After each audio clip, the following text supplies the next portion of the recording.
Greetings, everybody, and welcome to This is Revolution. My name is Djene Bajalan. I will be your host today, and I would just like to remind all our subscribers out there, or if you're not a subscriber, make sure you are a subscriber, hit the bell, hit the like icon, all the things that you're supposed to do in order to follow a YouTube/podcast.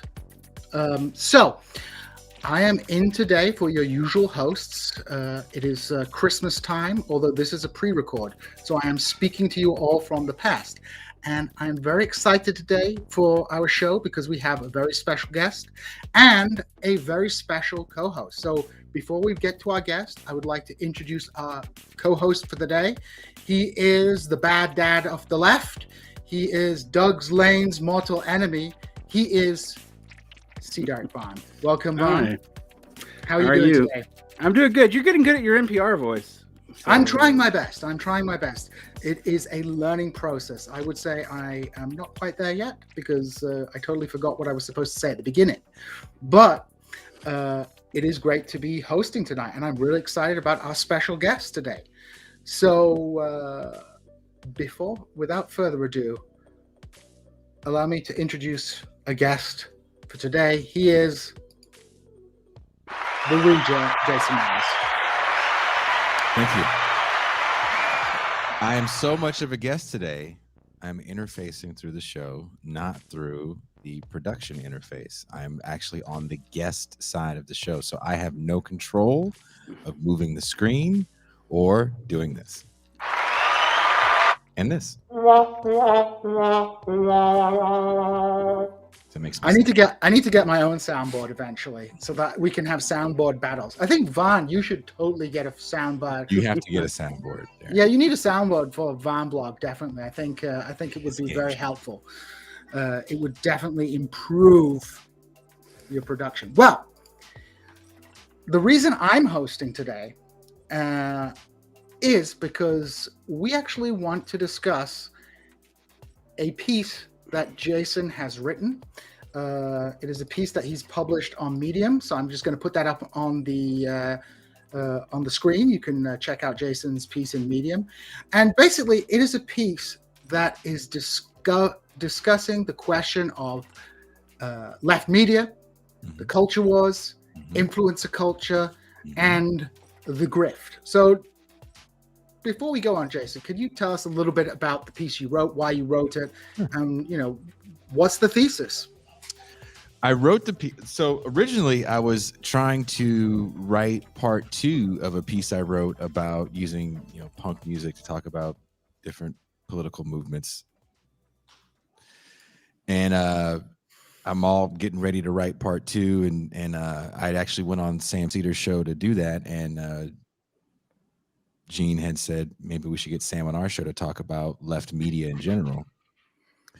And in getting Sam Cedar on our show, I didn't have to watch, but I watched a documentary about Air America. I knew a little bit about Air America, but at that time, I wasn't consuming that much media in the early aughts. And when Sam was on our show, I was kind of blown away by the comments. And I understand that there's parasocial relationships, and I really feel like Varn actually made that word probably more common in our sphere when he did a thing on parasocial relationships. I think that was last year. But anyway, It was. Anyway, the response that we got, not from everybody, of course, but from a small group of people, was so angry and seemed a bit absurd, and then just silly. So I get all the comments. They all get emailed to me, and I deal with all the comments from all our social media. And for the most part, they're pretty positive. But it's never fun to have people tell you to fuck off in whatever way they want to tell you to fuck off. And I'm not from a world where it's common to tell people crazy shit because you think you're never going to see them. But these comments weren't even enough to make me mad. It just kind of made me shake my head. One person had said that we were grifters because we had Sam Cedar on the show because our end goal was to interview AOC and then not ask AOC tough questions. So I mean, one of those comments I seem to remember was somebody said like having Sam Cedar on your show was like a defining issue of the left. Like, you know, that Sam like, Sam Cedar single-handedly destroys working class movements, and he's anti-black was another comment. Yeah, it's utterly like hyperbolic language, which which is completely, I would say hysterical, like a kind of hysterical language about Sam Cedar, who, whether you like him or not, whether you think his content is good or not, he's a person who does a YouTube show and a podcast where he interviews academics, and then like there's news roundups, and you can agree with him or disagree with him. Yeah. But the notion that like Sam Cedar is somehow single-handedly stopping the proletarian revolution in the United States is one of the most insane things I can imagine. And so reading that, I think I screenshotted it, Derek, and there's a group chat we have, me, Djene, Kuba, and Pascal, and I sent it to the group chat. And I remember screenshotting a lot of the comments, and my mind was blown. Because first of all, if you think it would have been funnier or a little more accurate if they're like, you just want to interview AOC and like hit on her. I'm like, yeah, maybe, I don't know, but that would have been a little more like, but to say that all I want to do is not ask her tough. Oh, we've lost Jason for a moment. I'm sure he will come back. Well, just to kind of, there he is. He returns.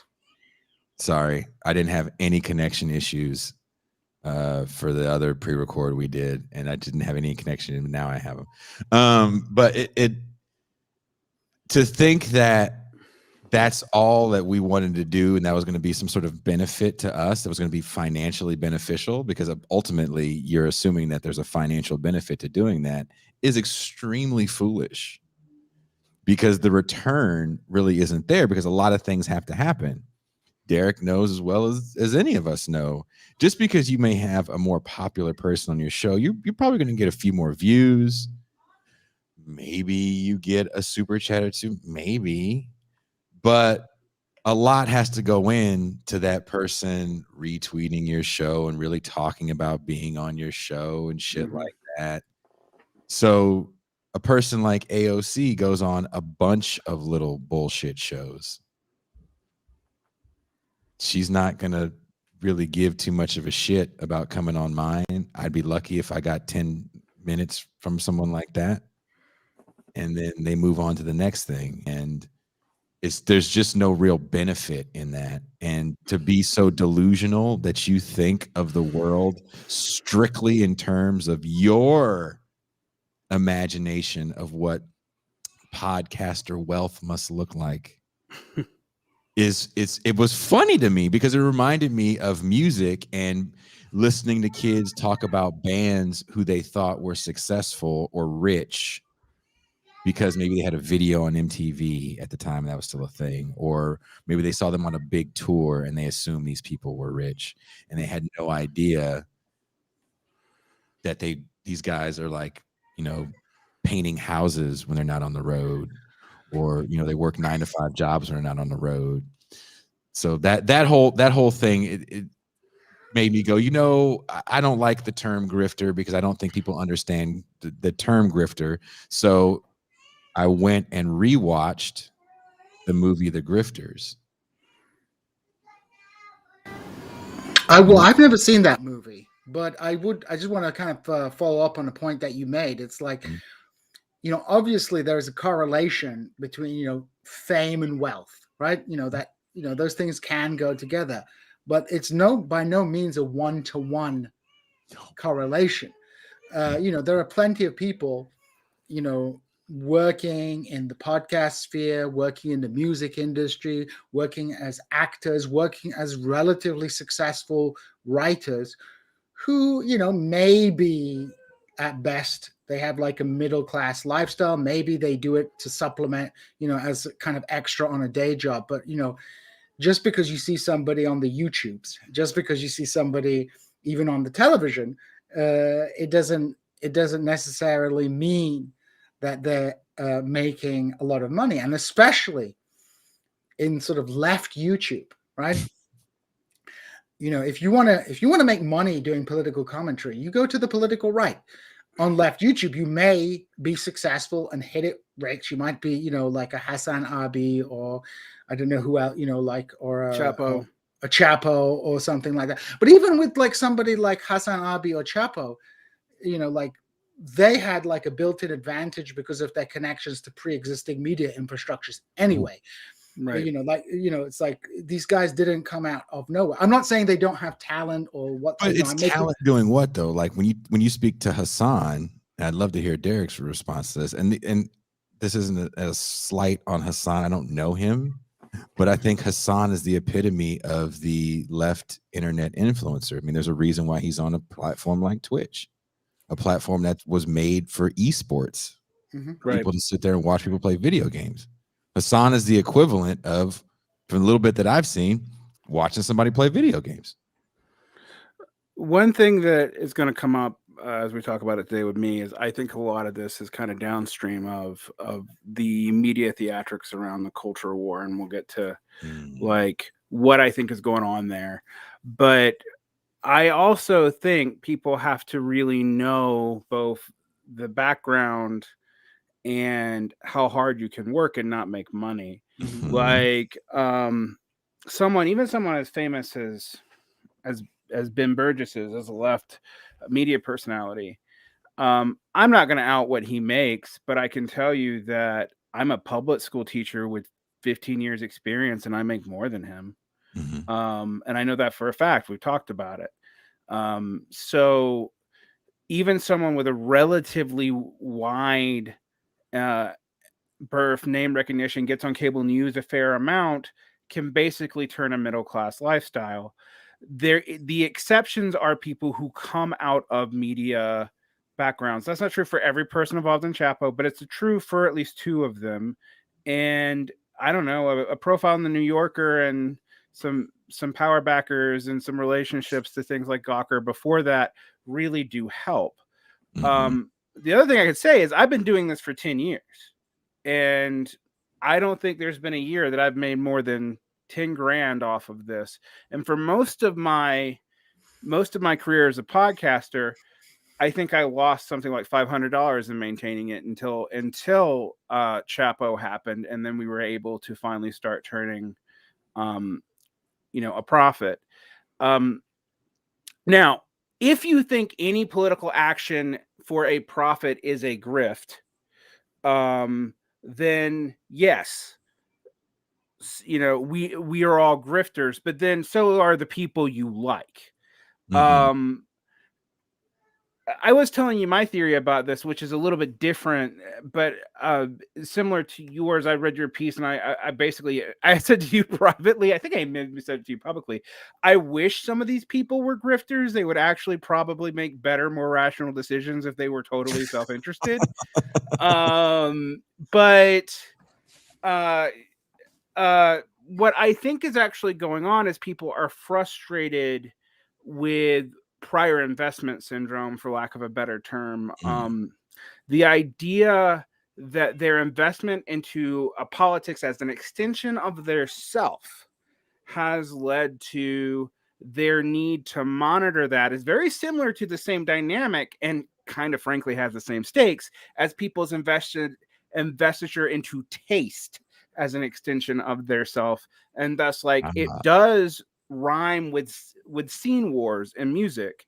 It rhymes with, in my world, poetry wars, which you talk about the lowest stakes ever, but we are like the most vicious people to each other over the smallest, like how you broke a line and what comma probably says you're a racist. So like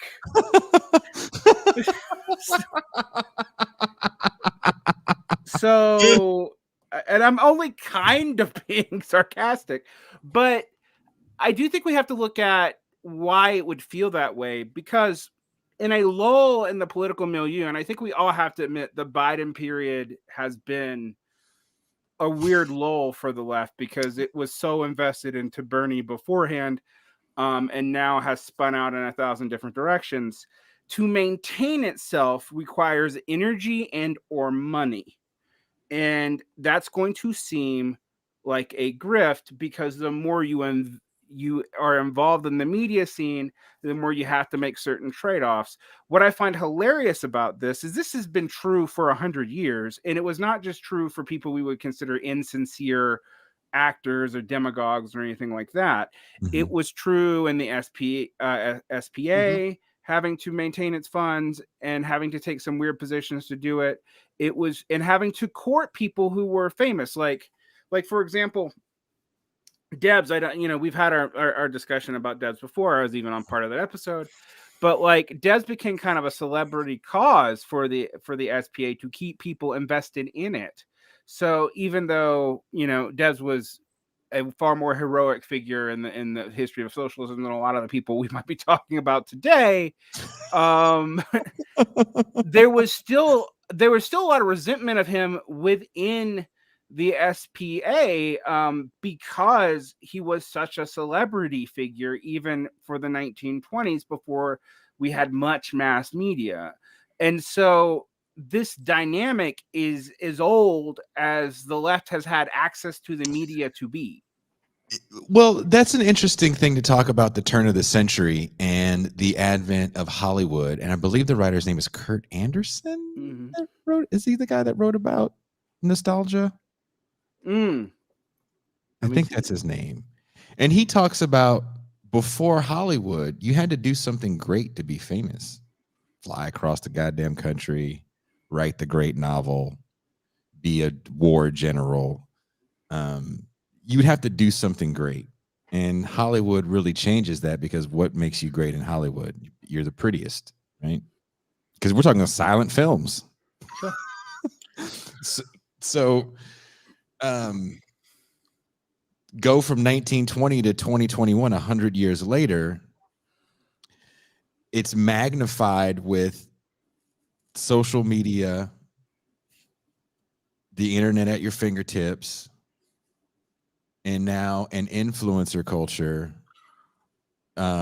with a younger generation, who the generation before is my generation and your generation, Derek, where our touchstone moments as children is watching 22-minute toy commercials. Yeah, I mean, we are the first generation of memory that was totally exposed and grew up completely saturated in a thing where everything was a crypto commercial, and that's true for influencers too. Well, I think there's an important. I agree. With Hollywood, with mass consumerism, there's definitely this sort of more capitalistic culture. There's definitely, capitalism proves itself, very adept at reincorporating even radical critiques after the 60s. There is no counterculture. Everything can be monetarized. Everything can be part of the mainstream. But I think one of the things you point to, Jason, is look, in the 1990s, we had this innovation of reality TV, which proved extremely powerful. And, you could be just a random person and you could be picked up and you could have no real discernible skills. But as long as you were entertaining enough for people to watch, even if they not horribly deformed, or even if you were there would there would be heels that people hated, but you would have this kind of TV where it's just you don't even have to have acting abilities. You just put somebody in front of a camera and you see what happens. Big Brother was the big one in the UK. I'm sure you Real World in the Real World here. And I had friends that were on the early Real World. But I was friends with Mohammed on the early Real World. And what's interesting about that, Djene, and if I'm cutting you off, I'll shut right up. I just want to make this point. Was, to your point, the problem with the early Real World was there was no drama. If you remember the early one, maybe you don't remember because you weren't here, the early Real Worlds, some of the people that were local had real jobs. Yep, it was boring. Muhammad he didn't like being in the house because those people were crazy. And you don't want to be portrayed as an asshole on a camera. So they had to change the whole way they did things. They found that alcohol worked. If you watch the transformation of that show, people get real pretty over time. They get prettier, they get drunker. Yep. I think around it's like the season with the bike messenger that everybody hated. That's the It's San sad Francisco that I one. know Yeah. it's the sad that I know this actually. But that's the one where you see real social engineering going on to constantly create conflict. Oh yeah. Well, I mean, I had a friend who worked as a producer on Big Brother, and his job was literally to engineer situations on Big Brother that would cause like entertaining things to happen. But the point I wanted to make was like that sort of taking just regular people, without a particular training in acting. Because, at least, when you look at the Hollywood era, you have to have some acting ability. Otherwise, Yes. Like when they put Matt Lazenby as James Bond, it was a freaking disaster. So, you had to have some basic talent to be entertaining or some screen presence. What's happened, though, with the proliferation of social media is that whereas in the 90s, the kind of reality TV and authentic TV that I think the authenticity is what people liked about these shows has been democratized, because it doesn't need to be curated by a TV channel. You just need to get a hot Vine, as when Vine was a thing, or hot TikTok. I'll tell you a story. I was heading to the MSU gym, and there was a young lady giving a tour for the students, right? Taking them around the gym, and the thing the student said to these younger kids who were thinking of coming to MSU was like, "Oh, one of our lifeguard is like a real TikTok star. He has like 1 million views, right?" So like all this kind of stuff, all this like authenticity, which I think reality TV was like picking up on, the desire to have something that was real, right? Or at least felt real, has been democratized by social media, right? And this is like I think this is a paradigm of entertainment that has seeped into like other fields, including left media culture. What I would add to that, and something that I would say that actually both the democratizing is fake.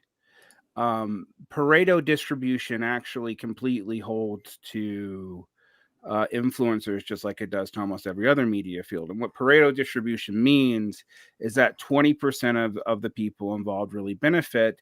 There's no discernible there are things that would disqualify you from being able to benefit, such as being unable to talk, being particularly stupid, although a certain amount of stupidity is rewarded, being not being willing to work, being totally undisciplined. This will cut you out. But the appearance in the top 20% is basically luck.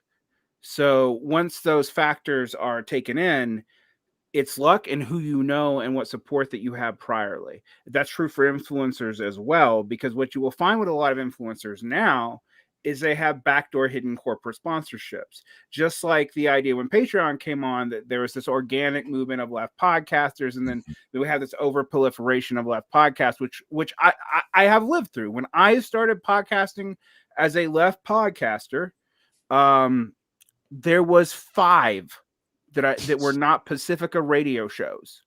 All right. And that's worldwide. And we made no money. Yep. Like we all lost money. It was all a passion project. And the lead up to the Bernie campaign happened, and it all shifted. Now, my contention about grifting that I mentioned earlier that complicates, Jason's point a little bit, is that I saw this happen before in the death of libertarian podcasting, which was the dominant form of political podcasting until about 2011, 2012. And then it dramatically faded off. One, tech bros tended to be libertarian, so that was who they had the most purchase with. But 2, it was a easy investment, marginal political philosophy that had a high ideological contingent with a very low social investment. So what do I mean by that? that it doesn't take much to declare it. You don't actually lose that much in most social circles, particularly social circles you are already in, for declaring it. And yet there's a whole lot to maintain. And these things tend to blow up and explode. And they completely exploded around 2014 with the buildup of the alt-right into Trump, because you started seeing key figures move towards the right nationalist direction. I bring that up because we would love to believe that those people were just grifting their way from being libertarians to white nationalists. But what I think we would actually see is a progression of incentives that actually to themselves makes it seem like they are organically changing their mind. So calling people grifters is useless in a very real sense, unless you know for a fact someone doesn't believe what they say, and that is very hard to know. But tends to happen, I think, is that the milieu gets stalled, and then you need that energy, as I mentioned earlier. So we talked about the media focus of this, but let's talk about the political focus of this. The left has habituses. It has invested a lot of itself in, going back to before any of us were born, and we aren't young.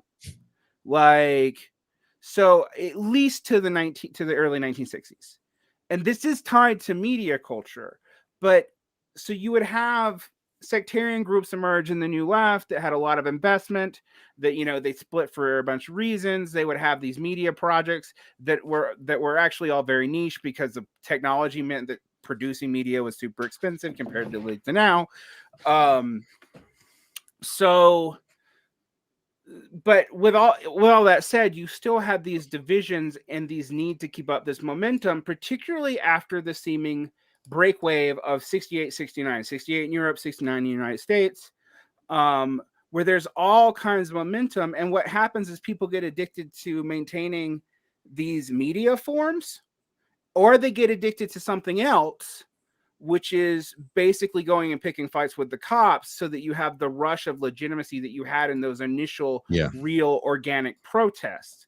And what it barrels out in the 70s is people becoming media stars and depoliticizing in a lot of ways. I can mention a few Black Panthers if you want me to, who definitely did this. Who's the one who did the cooking show? Bobby Seale. Bobby Seale. But that wasn't, it was not just the Panthers. Like there's a lot of famous, marginal political figures, from David Horowitz to Rob Reich, who were Robert Reich, who were all either in Maoist or Trotskyist groups in the late 60s, early 70s. Robert Reich was in the Clinton White House. I forgot what position he had. But he was also tangential to the RCP and the students and the SDS. So what you see there is that happened. I don't think those people were grifters. I don't think they didn't believe in their radical politics when they were in it, nor do I think they were lying about their politics 30 years later. I think the incentives are there so you to make certain choices. And so one of the things I've actually pointed out about Sam Cedar is, Sam Cedar's politics aren't my politics. They're not anyone here's politics, really. True that.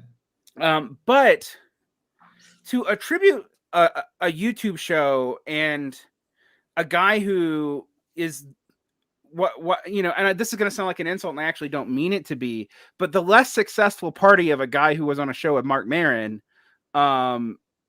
with a kind of mystical power to stop some kind of proletarian movement, is itself an indication that you are overly invested in the importance of media and the importance of your own political identity. I would agree. Go ahead, Gene. I'm sorry. No, I just wanted to not push back, but sort of perhaps contextualize.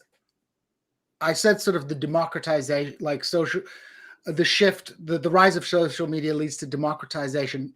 You're right. It's not, democratization isn't the right word. It leads to more opportunities for disrupting the traditional media networks. Mm-hmm. So, you do still need money, but, like in the past, you needed access to television. So social media provides alternative access where your money goes further. We see this with new media challenges around the world, where, you know, like in the past, it was pretty expensive to have like a worldwide cable TV channel. Now every country in the world can have its own worldwide sort of news network because the technology is a lot cheaper and easier to do. So I think there is a shift in this, but yes, it's not quite democratization.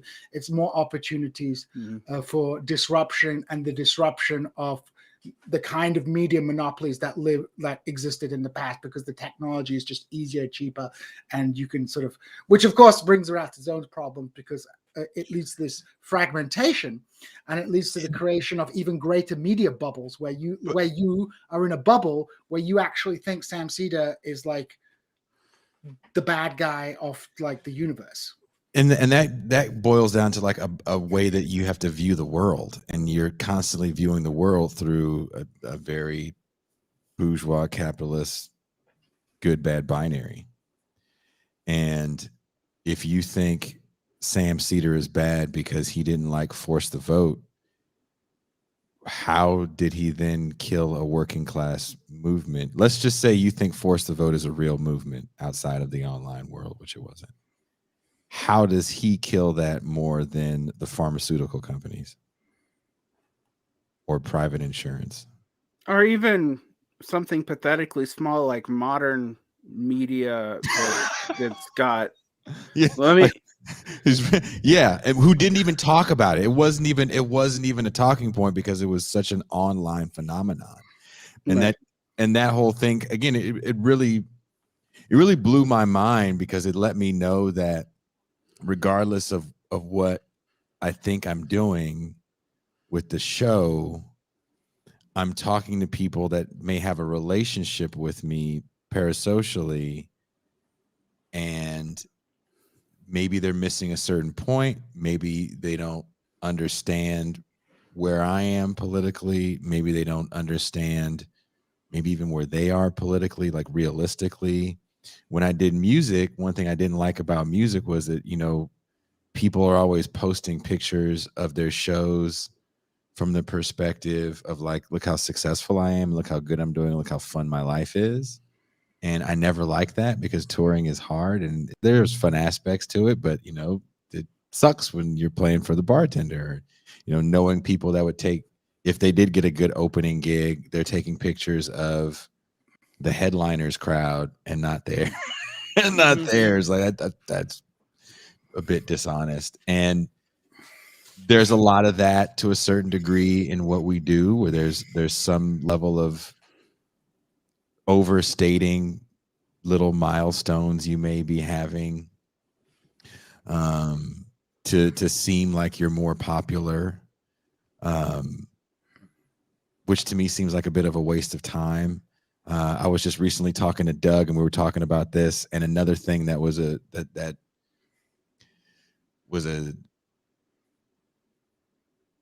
influence on my writing was that HBO did. And I did say I'm going to give people my HBO password. I still am going to do it. I think I'm going to do it around Christmas time, and it's only going to be for a day, so you guys are going to have a day to watch it. But there's some documentary on HBO about influencer culture, and they took 3 people that were they had less than 300 Instagram followers, and they turned them into Instagram influencers, and they created everything. And what was really surprising to me was they had one young lady that had got a modeling offer because she had so many followers, you know, over 100,000 followers at this point, most of whom were bought and paid for. And it wasn't just the followers, it was the engagement they paid for with likes, and they also paid for comments, which I didn't know you could pay for comments. You totally can. Which I thought was like, whoa. So they tell her, well, we're going to do a background check to make sure that you have these are real organic followers. So the people behind the show are like, oh shit. So they went and got the same program, ran it through, and she passed. She of course passes the check on the company that hired her, and they were like, there's so much money. The conclusion they come to is there's so much money in this influencer culture that even the software that's supposed to check to see if people have fake accounts isn't legit. I mean, and there's no way to oversee it. I mean, like I think about the fact that as soon as I actually get less of it now as I've grown, but as soon as I hit like 500 subscribers on YouTube to my pathetic little YouTube channel, I started getting people in India and Russia like writing me to like just watch, like for me to pay like $40 for them to watch my video 1,000 times on a computer software, and knowing that and knowing what the scales are. I mean, but I also want people to put even that, even assuming all this is organic, let's have some reality about numbers here, because I think also people don't catch this reality when they talk about like the DSA at 100,000 and which is doubled in a year and whatever. We can have the discussions about if that's important or if it's not. But what I would say is, okay, even the most successful YouTubes and the most successful Patreons are going to have at most 1 million subscribers. The average eyes on a Sam Cedar video, just looking at a week, ranges between 4,000K views, which is better than what I do, but not a lot, and 81,000K views for a worldwide audience. Now, that seems like a lot.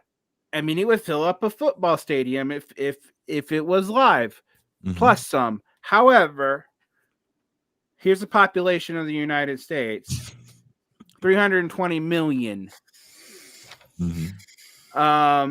Assuming that, according to the Bureau of Labor Statistics, something like 68% of them are employed in some way. Now, that includes all kinds of people we might not include, but draw some kind of wage. The amount of not understanding laws of large numbers that you have to have for that to be the rubric in which you're judging the success of a mass movement in the United States is like, it's laughably funny as soon as you take 30 seconds to look up those numbers on YouTube and on Google. Like, and I say this because Sam Cedar is a successful left media personality and has been for a long time. His left is not my left. I mean, he's somewhere between a leftist and a liberal. But that doesn't change the fact that he's not a threat to the global proletariat. None of us are that important. Even Chapo, which is probably by far the most likely left media project you're going to see people have engaged with who are not totally politicos. I go to my work. I've never met a person who's listened to it. I've only met one person who's even heard about it. Yep. So, like, we don't all live in Greenpoint. Exactly. It's one of the things about the internet and left media is that there's a contradictory effect, right? On one hand, obviously, prior to the social media age, prior to the internet, being a leftist in Springfield, Missouri, or in some small town somewhere, you were isolated, right? So, this left media sphere has Twitter. These things have allowed people to sort of connect together in a way that didn't exist before. But on the flip side, it creates the fragmentation of social media creates a bubble where where people on the left tend to overestimate their power and influence, because of course, if you're consuming media out of a similar ecosystem, you tend to think of the discussions that are taking place in your ecosystem as being discussions that have general purchase with the public, and that's completely understandable. But and it's probably people feel that more in the age of COVID when they're not really interacting with people to the same degree as they did in the past. So they're even more online than before. So on one hand, I think it kind of helps the left in that it's like linked people together. It's made people feel like, okay, I'm not crazy for thinking the system is terrible. I'll give you a story, for example. Like I had a friend whose dad was an atheist in Kurdistan in like the 1970s, and he was like a very religious guy, and he started praying. Like praying and being like, I don't believe this. This is all crazy, right? Like, am I the only person in the whole universe who, doesn't believe in God, because he's in a circumstance where like everybody is a Muslim, everyone's practicing. And then suddenly he found a book, I think by Sartre or something, translated in Turkish. It was like, oh, I'm actually not the only person who thinks this way. So, people who have had, like there's a whole media infrastructure in which people can like look to that is critiquing the dominant political system and economic system in various ways.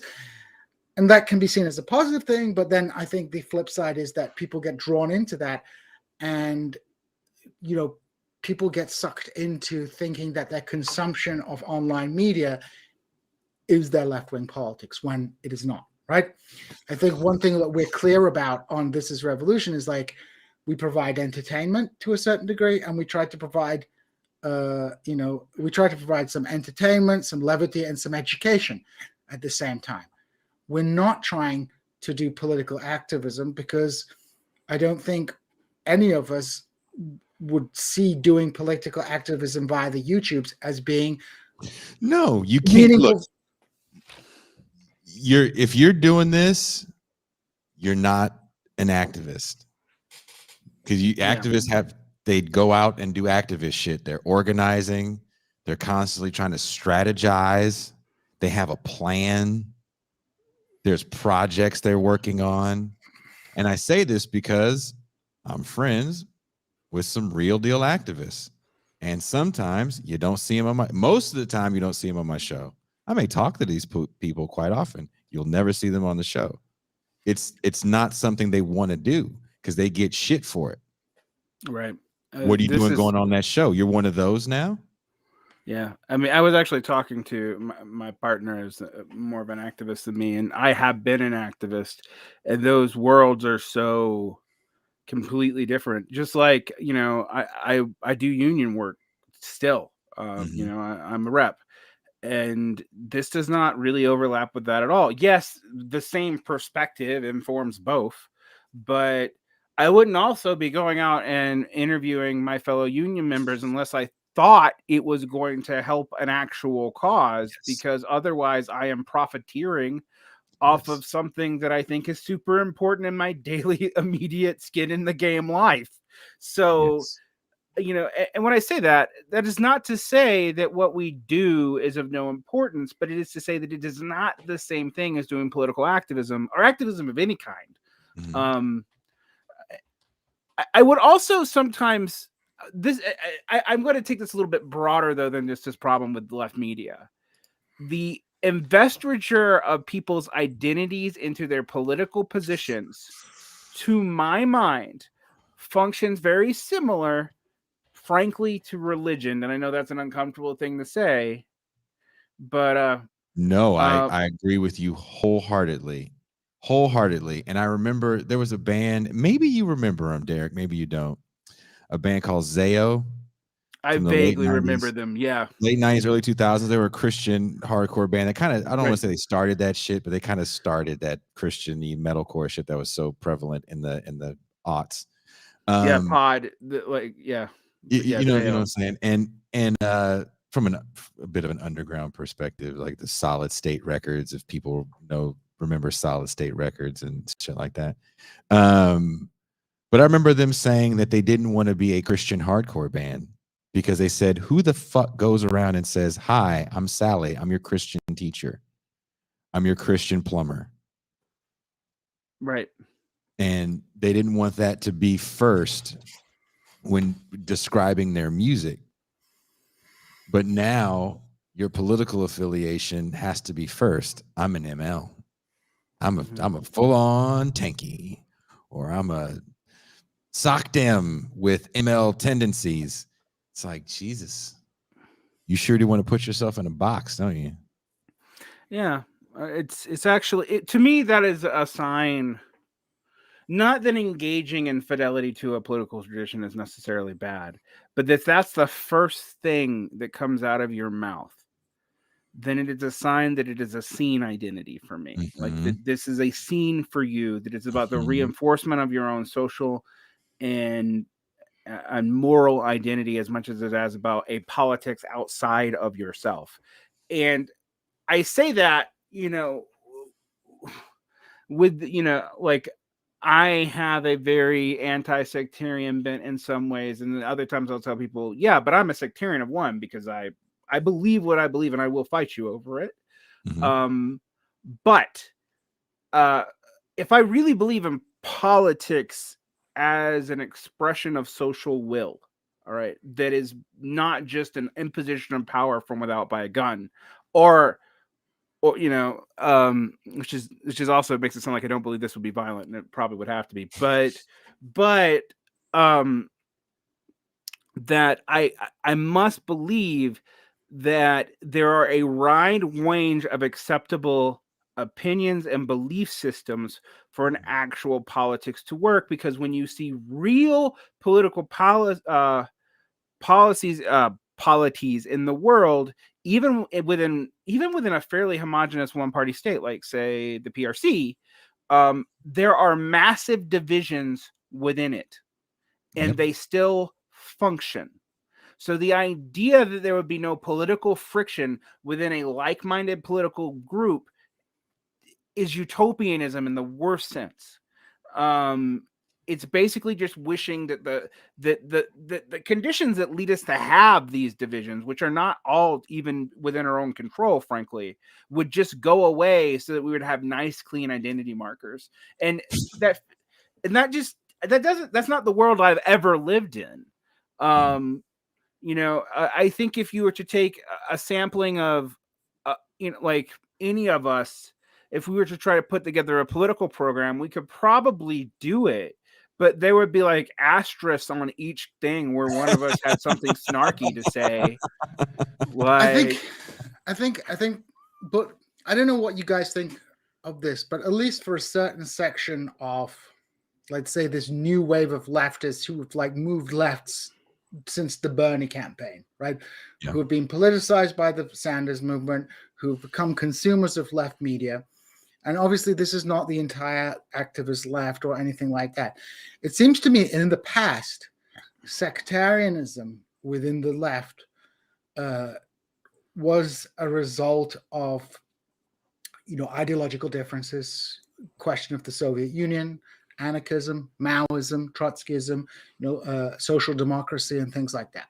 also surviving in a situation in the West that was innately hostile to you. So to maintain that belief system would require like a certain amount of fanaticism, just in general. But today, it strikes me a lot of the sectarianism we see in the left is beginning to gravitate around like which media you choose to consume and choose to believe. So it's not that people have any particular hard ideological position, but they develop a parasocial relation with a particular individual or group of individuals, consume their media, and then begin to believe the people with whom that group is hostile to are the enemy. Hence, we end up with people who seem to believe that, like, whether if having platforming Sam Cedar is a defining issue for a leftist, right? Right. Well, Yeah. Back to those comments, it was like, if you weren't down with forced to vote, then that means that you want a private healthcare system. Like these were comments that were being left. Like, if you weren't down with this totally online movement that had any sort of real world outreach, that wasn't connected with any real people that have been involved, and honestly, didn't have a real goal either, because the goal wasn't to get Medicare for all passed. It was to expose the hypocrisy of the Democrats, as if the entire fucking world couldn't see that already. Yeah, and not just that. What I never got was like, even if the vote failed, right? Which and it they would. were like, which it would, and they admitted it would. They would like, we'd know who's voting against Medicare for all. But if it's going to fail, there's going to be a bunch of people that Nancy Pelosi says you can vote for it to protect yourself because it doesn't have a chance of passing, right? Just like when everybody was sponsoring Medicare for all in the Congress and the Senate, when it was politically expedient to do. Now, I'm not saying that, the notion that, the congressional progressives should play hardball or things like that is necessarily a bad thing, or like critiquing them is necessarily a bad thing.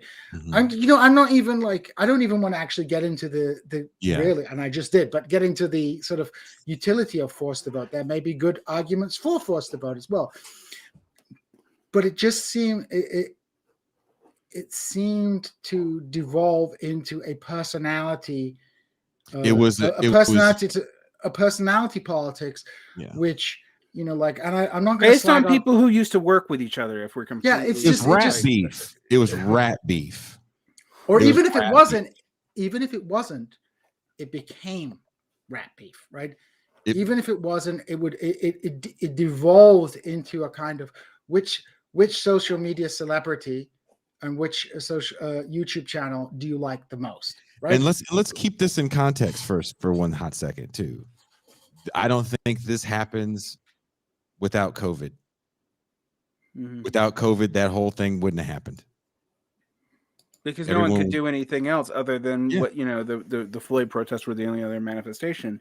And I always add Jordan Peterson going away, for a lot of people, not everybody, but for a lot of people, it really hurt the content that they were producing, because that was rather good, clickable content that you could feel good about, because you like, this is a vile figure, and I want to call out the hypocrisy in his statements and the uselessness of his arguments and how foolish he is. Okay, I get it. All right, that's your thing.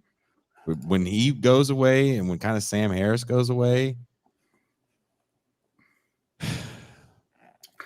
I mean, at the end of the day, it's not just that, though. It's also, I think, it's the defeat of the left.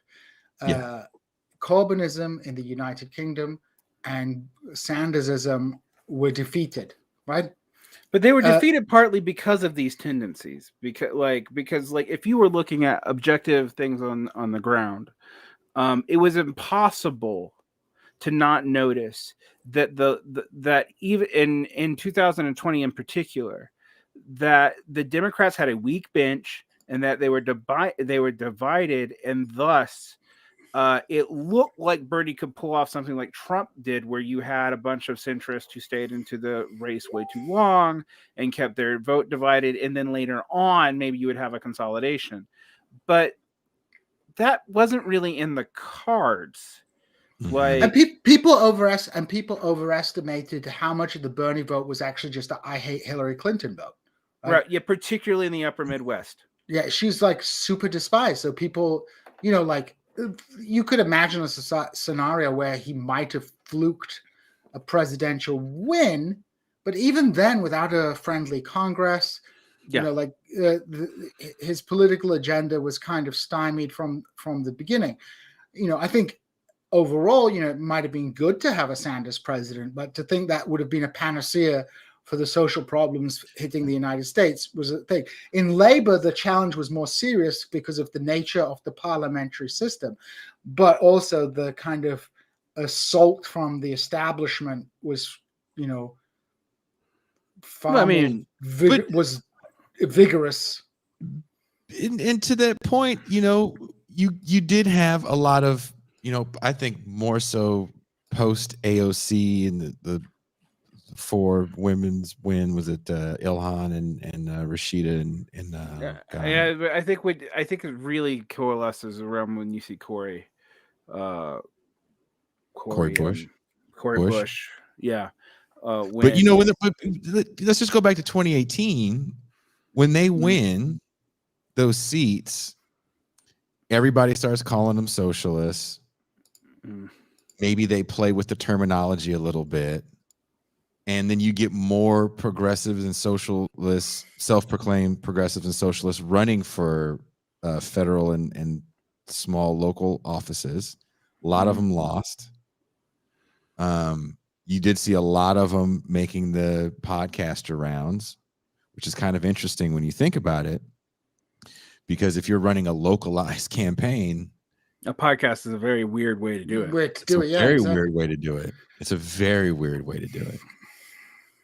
And I would Yeah, love to know where funding dollars were coming from a lot of those people, because it's like, if you're running a campaign in San Francisco, like a guy like Shahid Buttar, I would love to know where a lot of his money was coming from. He was definitely making all the podcaster rounds and On the Hill and all those other shows.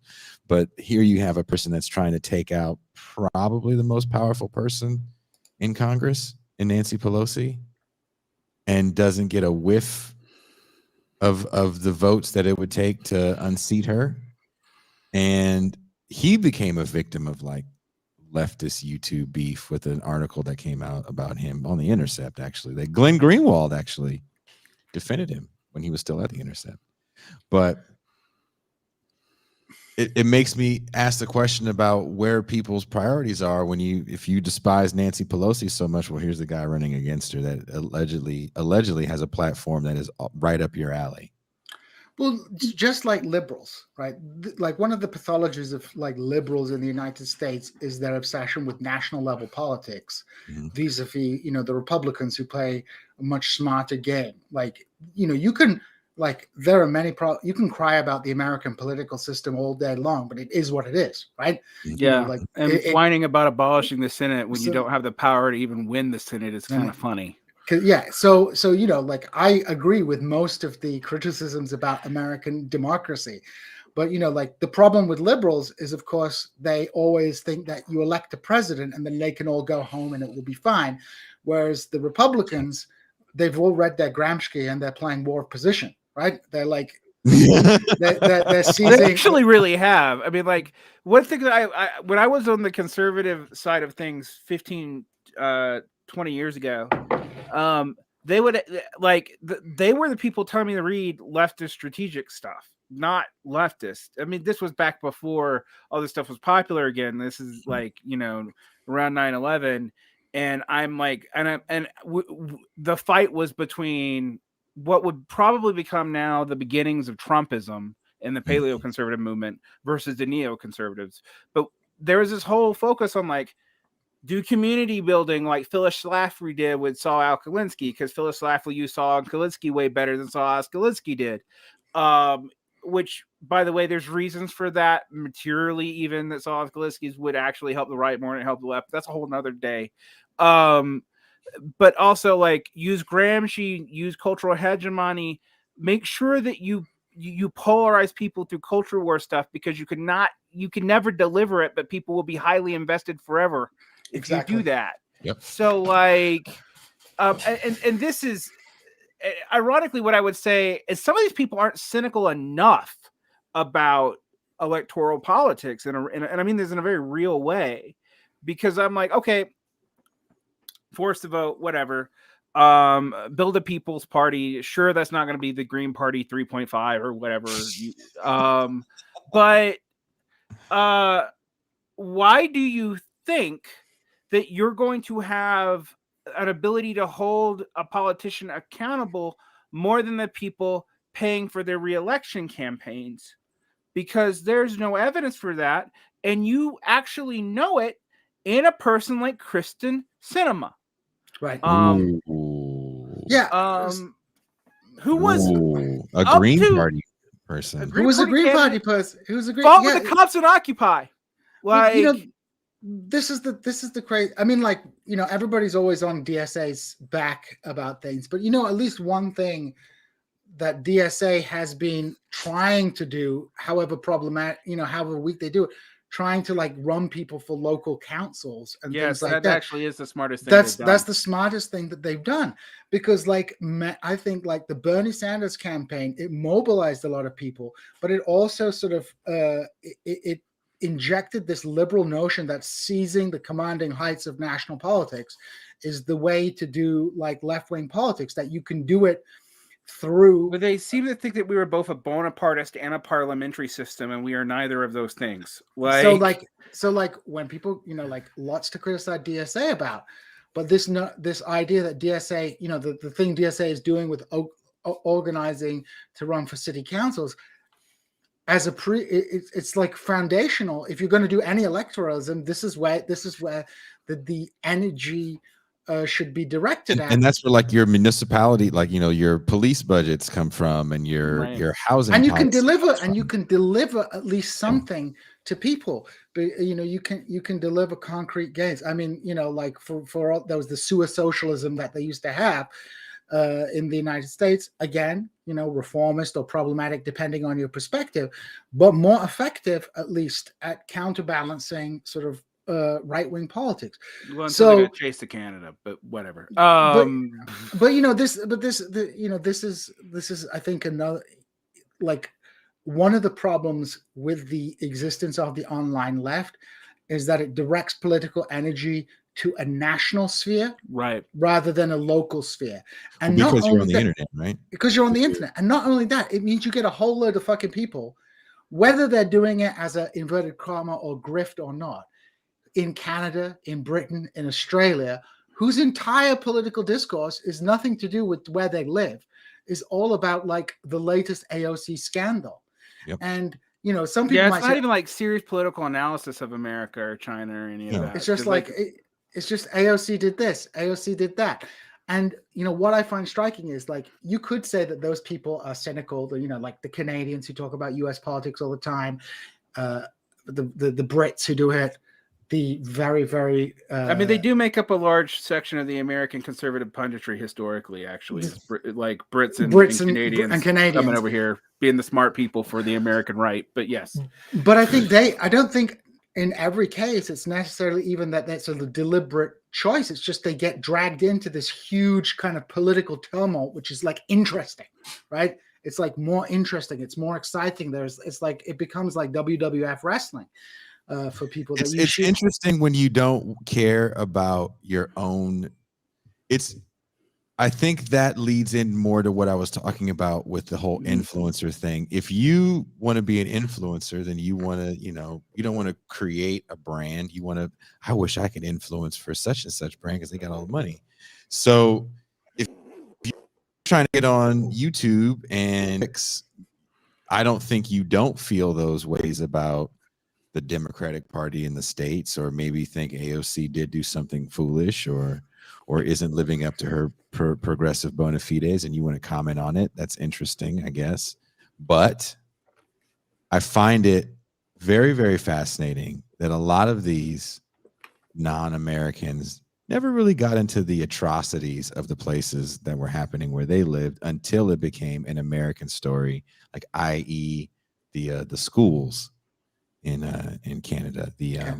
What are the schools called? Where they put the names? Residential schools. Residential schools. Yeah, that should have been a thing for a lot longer than. I mean, it's the gravitational weight of American political culture. Yeah, and but they let it shift them, and that's something that's hard. Yeah, you know what I'm going to actually push back on that, because like I don't know. The American political culture that I know is highly influenced by French academics and British activists who brought their shit over here.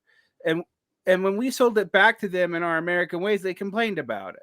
Like, there's a certain amount of like,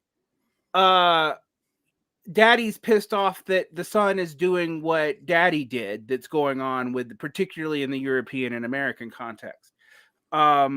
I take those complaints much more seriously when they come from Latin America, or from Africa, or from Asia, and by and large, they don't come from there. No, they don't. That's I mean, that's the thing, you know, like the Turkish media world, for example, is like they're not like doing podcasts on AOC all the time. You know what I mean? Yeah, exactly. Like, there's real shit going on over there. Like the Mexican left is not obsessed with Bernie Sanders in the same way, as Canadians seem to be. Like certain amounts of, and to be fair, Americans used to have a similar we don't anymore. But when international media first opened up, I had a weird parasocial relationship with British politics because it's the former hegemon of the world, and it's not my problem. They look like funny people in weird accents yelling at each other on TV on C-SPAN. That's kind of amusing. And like it was interesting as a way to learn the differences between our politics. What we've seen is, I think there's some amount of like particularly, and I don't mean to turn this into an American versus British thing, Gina. I mean, you're Kurd. You're not really invested in either side, but there is a sense in which, like, both sides, and I mean this even in the general public, not even in this left sphere, use the other's politics as an out. Now, America doesn't do it as much to Britain as Britain does it to us. Yeah, although no, occasionally you'll see like, oh, Boris Johnson means that our shit with Trump was not that bad. Well, like, I think I totally agree. I mean, I think especially, I mean, for America, like, Americans are kind of parochial anyway. But, you know, if you're outside of America, it's hard to ignore America. And I think for Brits and Canadians, hegemon is always parochial. Well, yeah, exactly. But, you know, this is, if you're British or Canadian, part of your sort of self-identification is counterposing your country to the United States. Well, particularly if you're Canadian, because you don't really have any other identity beyond that. But also, I would say another thing is that because of like the creation of, let's say, the internet has created a unified media space, a kind of space that didn't exist before, right? You maybe got CNN International on like Sky TV in the UK, but you weren't like, you know, there was no unified media space. The internet has created this undifferentiated media space, which means the cultural conflicts and cultural wars taking place in the United States are beginning to affect anywhere where English is widely spoken, right? I would agree with that, particularly amongst the educated elite. But no, not just amongst the educated elite. I have friends, working class people I know from my hometown in Hull, who are really into QAnon because they're in Facebook groups. Oh, yeah. You know, they're in Facebook groups in which like these things spread. So like, I'm more thinking about the non-English speaking world that still speaks English as a second language, like when I'm in the Middle East. Right. I would agree. Like, you know, like people who speak English, but I think people who speak English kind of get caught up in these like cultural debates to a certain degree. We also get some British cultural debates here. I mean, that does happen. So I mean, like the turf stuff, let's say, right? But generally, I think, you know, like we're like, and it's not accidental as well. There's like deliberate attempts.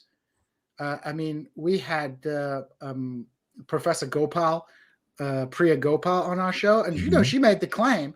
She said, "Look, there is money seeking to import American cultural war touchstones into the United Kingdom, right?" Oh yeah. They're like very clear efforts to do that type of politics in the United Kingdom, and I think that's also to a certain extent, you know, true probably in Canada to a certain Well, I would say that the cultural difference between Canada and then the United States is, as a person, and I am actually speaking as a person who, as a child, had dual citizenship, so I'm not speaking out my ass, is overstated. There are sincere cultural differences between the two places, but like North American political attitudes are actually, Canada's more progressive than the United States, and it's nicer, you know, but the attitudes are remarkably similar, even as opposed to Europe, on poll after poll after poll.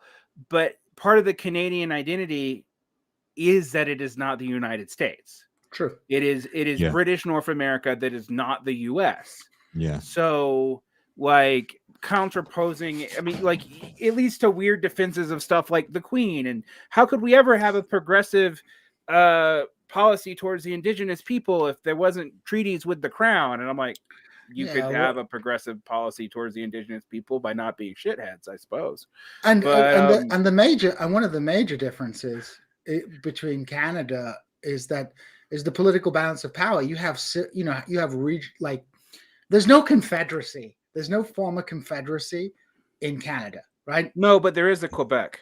There is Quebec, but they also have a Quebec, and they have like a Midwest, like Alberta, which is actually also it's more like the a Texas, interior, which is very much like a Texas, but their political balance of power is that, you know, the liberal regions of the country are just more politically powerful than the conservative ones. Whereas, you know, you have parts of the United States which are probably just as liberal as Canada, that, you know, were it left up to them, they would probably have, you know, universal health care and things like that.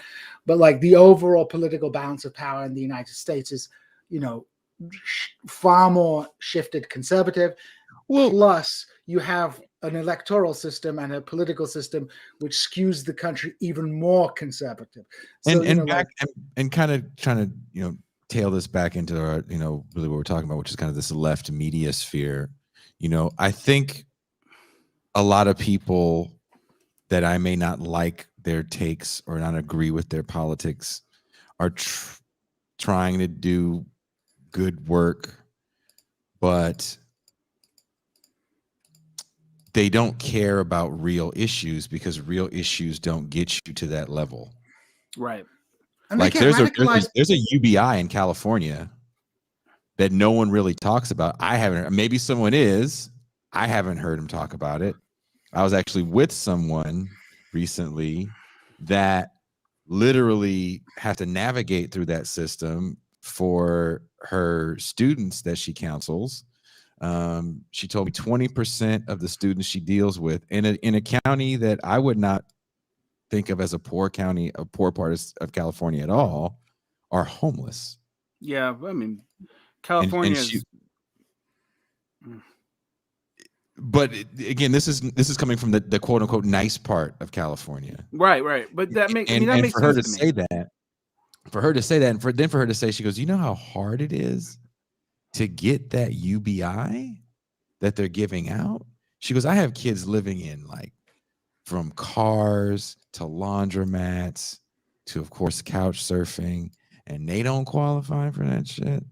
Like, that's something that I find interesting that we really should be talking about, because Andrew Yang made such a big national stir by bringing back up the term universal basic income, and it has been rolled out in a few places. Actually, the place that got rolled out in Stockton a few. No one's talking about that because it's not real clickable.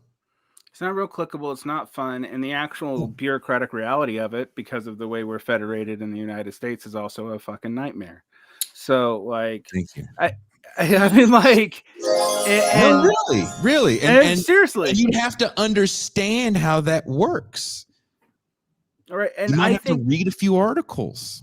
I mean, one thing I will say about a lot of the left media spheres, a lot of people attracted are people who are downwardly mobile, who are recently educated. Maybe they're like me, they're part of the first generation of their family to be educated in their direct family line, and are frustrated with what we were sold. Maybe they are not like that, but have only seen their incomes decline, although their parents have wealth and can support them. But they're not, and it's more the latter than the former, honestly, aren't usually aware of how this world works. Whereas, you know, I'm a teacher. I deal with this every day. I'm always trying to get, like, I teach a ride district in the nice part of Salt Lake, and Salt Lake is one of the nicer metropolitan areas in the United States. And I probably have 10% of my kids are homeless. Now in California, that the contradictions, use good old Marxist term, are even higher, because basically the middle class is gone, and like increasingly in California. They're all moving to, I don't know, Salt Lake, Arizona, Springfield, Nevada, Reno, Reno, Mexico. So, I mean, like basically getting pushed out, right? Like, and so the people who stay there are going to be the people who are too poor to even do that. But that's not immediately intuitive until you really start looking at the broader systemic problem. Because I'm like, oh yeah, there's got to be tons of poor people in California, because it's easy to be poor. That's like, where the most homeless people, I believe, are in the country, is in California. Because it's so expensive to live there. You could become poor very quickly. Very quick. So, I mean, but none of this, like, talking about stuff like even like regional differences in cost of living, like, makes people's eyes glaze over, and they start accusing you of being Vox.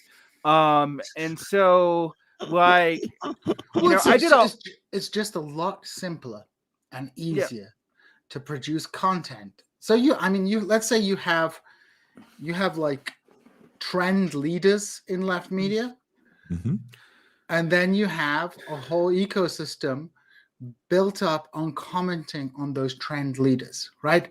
Commenting about the takes offered by those trend, like the people who are Talk soup model. Talk soup. So it becomes.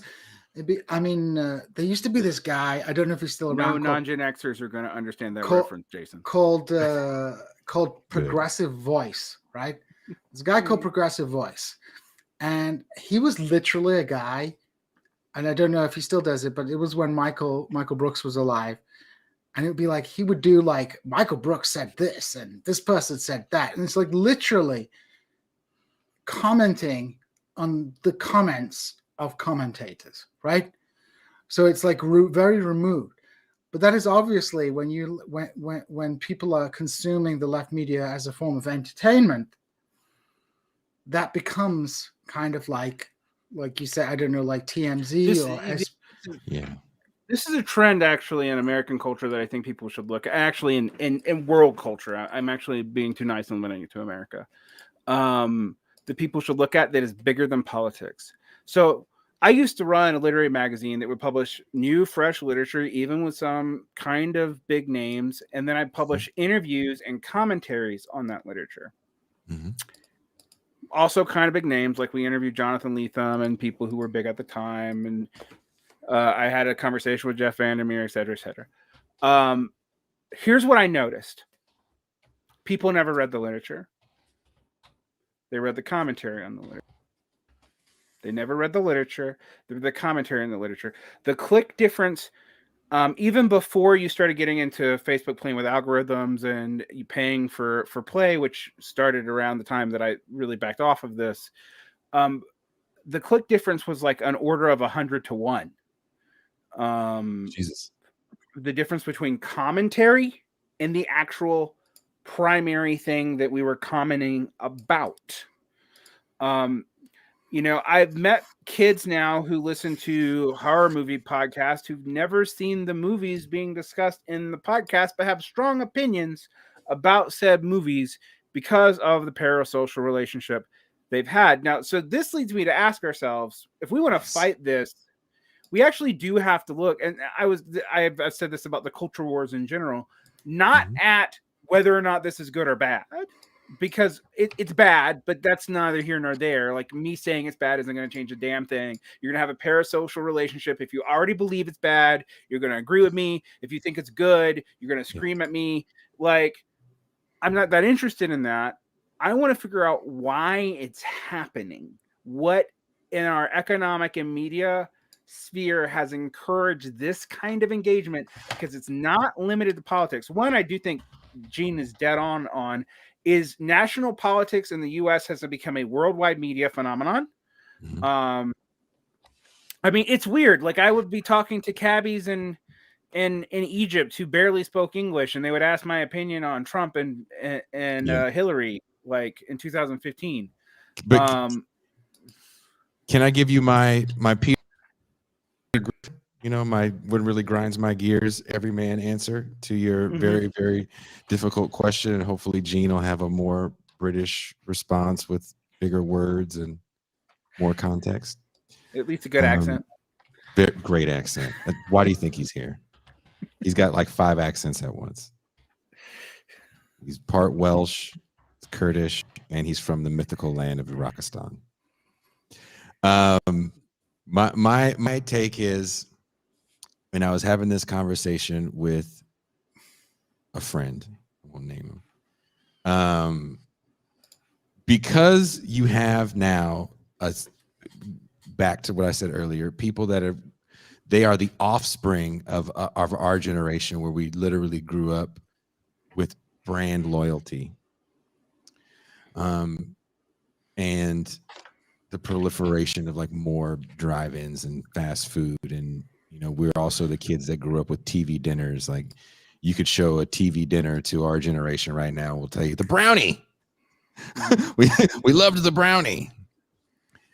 And Twitter being so huge with their 128 or 140 characters, whatever, now it's like 280. the algorithm that now says, you know, we want more video essays that are no longer than like 25 minutes if you really want to get played. And the internet giving you a world now where you no longer have to watch news you don't like. You don't have to watch shows you don't like. You don't have to watch commercials. Even my 3-year-old doesn't like commercials if he watches television and not Netflix or my YouTube that I have for the show, or, you know, there's no commercials playing. He just doesn't get them. I want what I want it, when I want it, how I want it now becomes the mindset of a generation. So when you take politics on that and you have something like Force the Vote literally is made for that mindset. Now, I don't think Jimmy Dore is a mastermind of psychology that sat down in a room and figured all this shit out. I think he just got lucky and there was a moment and that shit blew up. He was already a thing at the time, so it's not like it blew him up, but, you know, but it's the epitome of I want what I want, when I want it, how I want it now. That's just my, what really grinds my gears take. Well, we have been going for 1 hour and 20 minutes. So any last words, guys? Anything you want to take away? We need to take away. Vaughn? Yeah, I am going to end on a quote by Pat Buchanan, of all people, that I think is actually somewhat prescient. When a political movement fails to take power, it starts as politics, matures into a business, and dies as a general grift. Now, I added general there because I do not think that what he's describing is the occurrence of a bunch of grifters. I think it is a trend that you are trying to maintain some kind of audience for things that you think are important and that you care about. And the only way you can do that is an opportunistic feeding them what you think they already want to know. If you're successful, you don't do that, even as a business, much less as a political movement. And so in so much that if we ever become successful again, a lot of this stuff will go away. We didn't have it for all the flaws of the Bernie campaign, and I could go on for days about that. We didn't really have it during the Bernie campaign because at least we had something for the first time in 30 years that didn't taste like utter and complete defeat, which we got drunk on and we're stupid, but still, like, you know, it felt good to not be, well, I'm the total weirdo loser. And so I get where that comes from. And that's just what I want people to think about. Don't hate the player so much as look at what the game is. Jason, so that's my point. Any final comments? I think Derek kind of hits the nail on the head. Definitely, I hope people read the piece and, you know, send me your opinion, good or bad. I can take it.